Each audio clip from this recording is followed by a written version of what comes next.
ఆంధ్రప్రదేశ్లోని ప్రజల అవసరాలు కష్టాలను తలించి వారు బాగుకై తప్పియాలంటే రాజయ్య పుట్టాలి అంటారు. అయితే కష్టజీవికి ఇరువైపులా నిలిచినవాడు, కర్మజీవికి పాలన మలిచినవాడు, 25 ఏళ్లకే ప్రతిభావంతుడై సంపదల మధ్య పుట్టాడు జగన్మోహనుడు. కసిని అసిగా మార్చుకుని అసిధార వ్రతం చేసి జయకేతను ఎగురవేశాడు. అయితే ఈ విజయం ఆయన్ని తేలిగ్గా వరించలేదు. అందుకే ఓర్పుకి ఓదార్పుకి జగన్ అనే 3 అక్షరాల చిరునామా అయ్యాయి. సగటు ప్రజల మనోభావన ప్రాంగణాలు కట్టిన తోరణాలై నవరత్నాలై నిలిచాయి. సహజంగానే ప్రతిభావంతులకు ఒక ప్రత్యేక శైలి ముద్ర ఉంటుంది. తండ్రిని స్ఫూర్తిగా తీసుకున్న తండ్రి చాటు బిడ్డగా రాజకీయం నడపలేదు. జనంతో కలిసి జనంతో మమేకమై జనగణ జననేతగా ఆవిష్కృతమయ్యారు. సమాజ చైతన్యానికి తెరలేపి సామాజిక చైతన్యం అంటే ఏమిటో చాటి చెప్పాడు.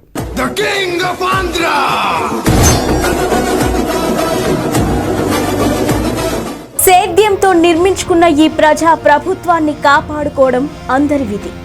పరిపాలన అంటే ఆకాశ హార్మ్యాల నిర్మాణం, విదేశీ శక్తులకు ఆహ్వానం, లక్షల కోట్లు దోచేయడం అనే సంస్కృతికి వీడుకోలు చెప్పి అట్టడుగు వర్గాల సాధికారతే లక్ష్యంగా సాగిపోతున్నారు సీఎం వైఎస్ జగన్మోహన్ రెడ్డి.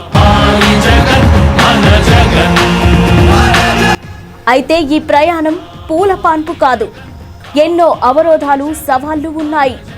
అయినా ఆత్మవిశ్వాసమే ఆలంబనగా సాగుతున్నారు. అయితే ఈరోజు ఆంధ్రప్రదేశ్ ముఖ్యమంత్రి వైఎస్ జగన్మోహన్ రెడ్డి పుట్టినరోజు.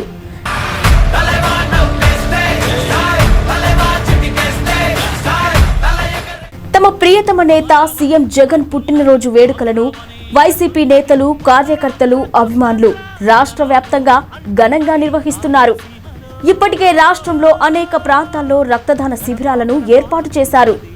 అయితే ఈ ఏడాది జగన్ పుట్టినరోజు వేడుకల్లో భాగంగా పర్యావరణ పరిరక్షణకు ప్రాధాన్యత ఇచ్చేలా అనేక కార్యక్రమాలను చేపట్టారు.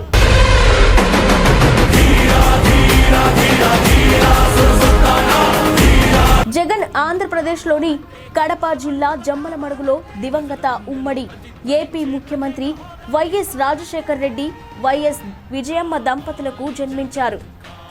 ఈయన హైదరాబాద్ సిటీ బేగంపేటలోని హైదరాబాద్ పబ్లిక్ స్కూల్లో ఇంటర్ విద్యాభ్యాసం చేశారు.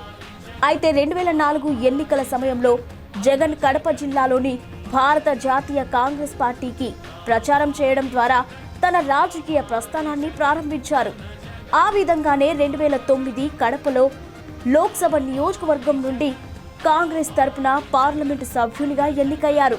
సెప్టెంబర్ 2009లో తన తండ్రి మరణించిన తర్వాత అతను తన తండ్రి వదిలిపెట్టిన రాజకీయ వారసత్వాన్ని చేపట్టడానికి ప్రయత్నాలు ప్రారంభించగా మెజారిటీ శాసనసభ్యులు ఆయనను ముఖ్యమంత్రిగా నియమించాలని మొగ్గు చూపిన పార్టీ అగ్రనేతలు సోనియా గాంధీ, రాహుల్ గాంధీలు ఆమోదించలేదు.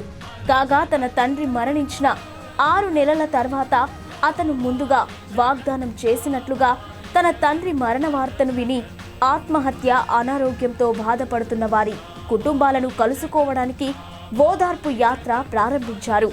కాంగ్రెస్ పార్టీ కేంద్ర నాయకత్వం తన ఓదార్పు యాత్రను విరమించుకోవాలని ఆదేశించింది. ఆ ఉత్తర్వును ధిక్కరించిన అతను హైకమాండ్తో విభేదించారు. కాంగ్రెస్తో విభేదాల కారణంగా 2010 నవంబర్ 29న కడప లోక్సభ నియోజకవర్గం నుండి లోక్సభ సభ్యత్వానికి, కాంగ్రెస్ పార్టీ సభ్యత్వానికి రాజీనామా చేశారు. 2011 మార్చి 11న అతను తూర్పుగోదావరి జిల్లాలో జగ్గయ్యపేటలో వైఎస్ఆర్ కాంగ్రెస్ పార్టీని స్థాపించారు.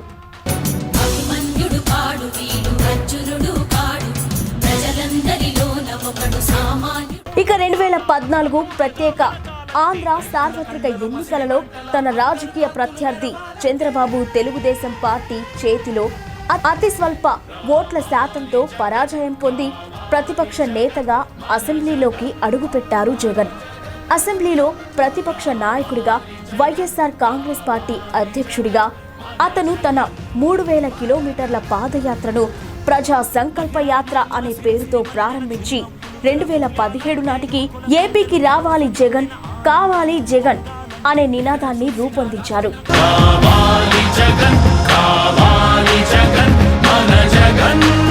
రాష్ట్ర విభజనకు సంబంధించిన విభజన హామీలను నెరవేర్చకపోవడం, ప్రత్యేక హోదాను ఇవ్వకపోవడంపై 5 ఏళ్ల పాటు టీడీపీ ప్రభుత్వంతో పోరాడారు.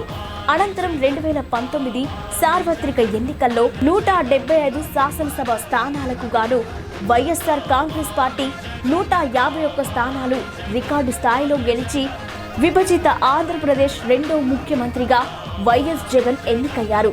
అలాగే 2019 పార్లమెంటు ఎన్నికలో ఆ పార్టీ 25 లోక్సభ స్థానాలకు గాను 22 స్థానాలను గెలుచుకుని రికార్డు సృష్టించారు.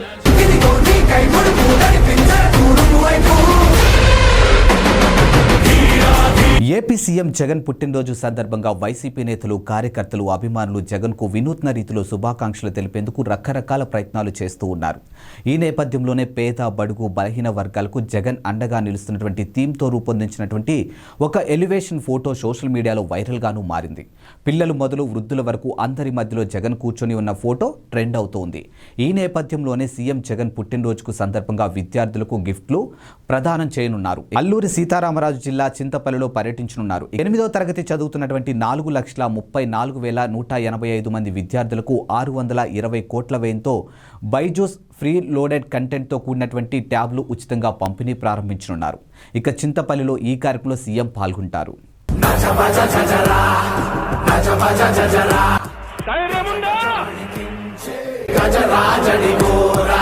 కార్యకర్తలు గ్రామాల్లోకి వెళ్ళినప్పుడు పలాని వాడు మా నాయకుడని కాలరెగరేసుకొని చెప్పే పరిస్థితిలో ఆ నాయకుడు ఉండాలి అని